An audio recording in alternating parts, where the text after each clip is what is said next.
Welcome back to the channel everybody, my name is Josh and in today's video I want to talk about using the one-time passwords as a sign-in option when you're using Cognito within AWS. And the reason I'm doing this video is when you do eventually sign in, so if we go to my application here and we sign in, we can say sign in as a different user, put my email in and we hit next, you'll see it's going to send us a verification code, which is actually really nice. It removes the need to have passwords within your application and having users saying things like, you know, I forgot my password, the password's not working, whatever the reason is.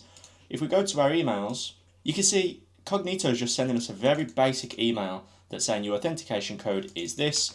We can grab this code and pop it in here and it does work and it signs us in, but as you can see that email, there's nothing really fancy there. What if we want to add branding?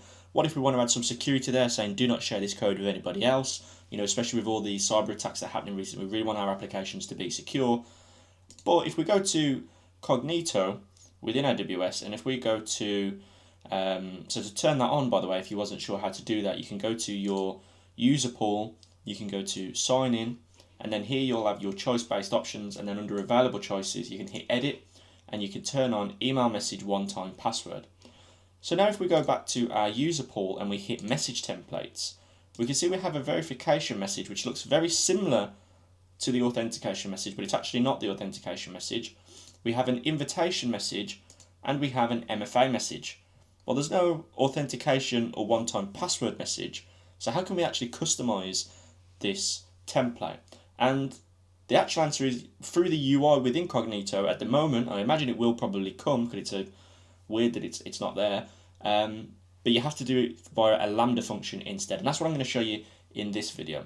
So to begin then, let's go over to Lambda and let's hit create function in the top right hand corner, and we'll just do author from scratch, give it a function name, so we'll just call this Cognito one-time passwords, and we'll leave this on running node JS22 and we'll switch to the ARM64, it's just cheaper to run. Let's go ahead and hit create function. So there you go, our function's now been created. What we'll do now is it'll give us this little code widget, which is basically like VS Code, and it will give us this little code here. Now, the simple way that we actually need to do this, and I'm just going to paste it in here so we can just talk about it a lot simpler rather than me typing it. So the export const handler, that was just part of the Lambda function as standard. So all we've changed is we're saying if the event and the trigger source is custom message authentication, we want to change the event response email subject to your secure login code. That could be whatever you want it to be. And then we want to change the email message to just some HTML. And then we have a variable here, parameter, whatever you want to call it, called code parameter, and this is actually what's going to give us that 8-digit authentication code so we can display that within our email. So I already have one that I've typed just to make it look a bit fancy, and I'll put this in the description for you so you can go ahead and copy it. Just makes it a bit more with HTML, a bit more prettier than what we're looking at, and then we're just going to hit this deploy function down here. So hit deploy, and you can see here successfully updated the function Cognito one-time password. So now if we go back to Cognito and we go into our user pool, and what we can do is we can go to extensions, and then here we can link all of our Lambda triggers. So we can have multiple, but again for this we're just going to focus on the custom messaging. So let's hit add Lambda trigger, and again we're doing messaging, so we'll just hit messaging, and then we can assign a Lambda function that we want to use. So we'll just use the one we just created, which was Cognito one-time password, and we'll hit add Lambda trigger.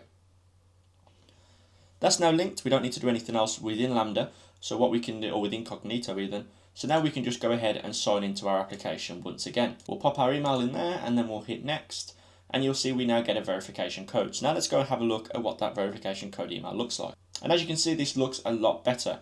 It'll certainly help with emails going into spam. It just looks a bit more professional. You can add your branding. So now we can say, hi there, use the following verification code to securely sign into your account. We can easily copy this. Again, we've added a footer, we've added something nice kind of HTML, again it'll be in the description. We paste our code in and we hit continue, and now we've signed in to our application. So there you go everyone, that's how you can customize that one-time password email. I'm not really sure why they haven't added a way in the UI to tweak that message template like you can with the others, but this is a workaround for now. If you did enjoy this video, or if you did learn something from it, please do consider dropping a like rating on this video or subscribe to the channel, and I'll see you all next time.